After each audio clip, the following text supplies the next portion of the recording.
ناقابل شکست لوہار۔ ایک چھوٹے سے گاؤں میں کرن نامی ایک نوجوان رہتا تھا۔ وہ کمزور تھا، دبلا پتلا اور کسی خاص ہنر کا مالک نہیں تھا، لیکن اس کا خواب تھا کہ وہ گاؤں کا سب سے عظیم لوہار بنے۔ لوگ اس پر ہنستے۔ تمہارے پاس طاقت نہیں ہے، وہ کہتے۔ لوہار بننے کے لیے مہارت، طاقت اور درستگی چاہیے۔ تم کبھی کامیاب نہیں ہو سکتے، حتیٰ کہ گاؤں کے لوہار نے بھی اسے سکھانے سے انکار کر دیا۔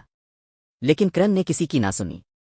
اس نے اپنے گھر کے باہر ایک چھوٹی سی بھٹی بنائی اور خود ہی مشق شروع کر دی۔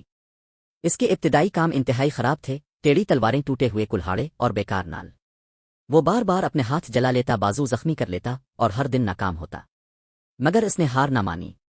ہر دن وہ ہتھوڑا اٹھاتا اور دھات کو پیٹتا۔ ہر رات وہ دھات کو ڈھالنے کی کوشش کرتا۔ اس کے بازو تھک جاتے، جسم درد سے چور ہو جاتا، مگر اس کا عزم اٹل تھا۔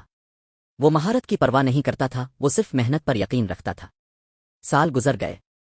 وہی لوگ جو اس پر ہنستے تھے اب اسے نظر انداز کرنے لگے۔ گاؤں کا پرانا لوہار بوڑھا ہو چکا تھا۔ ایک دن ایک نواب گاؤں آیا اور ایسی تلوار کی فرمائش کی جو جنگ میں ٹوٹ نہ سکے۔ گاؤں کے بہترین لوہاروں نے اپنی تلواریں پیش کیں، مگر نواب نے سب کو مسترد کر دیا۔ آخر کار کرن آگے بڑھا۔ وہی کرن جسے کبھی کوئی لوہار ماننے کو تیار نہ تھا۔ اس نے 3 دن اور 3 راتیں بغیر آرام کے کام کیا۔ ہتھوڑے کی ہر ضرب میں اس کا عزم شامل تھا۔ جب اس نے تلوار مکمل کی تو وہ اتنی بے عیب تھی کہ نواب حیرت میں پڑ گیا۔ گاؤں والے جو کبھی اس کا مذاق اڑاتے تھے اب دنگ کھڑے تھے۔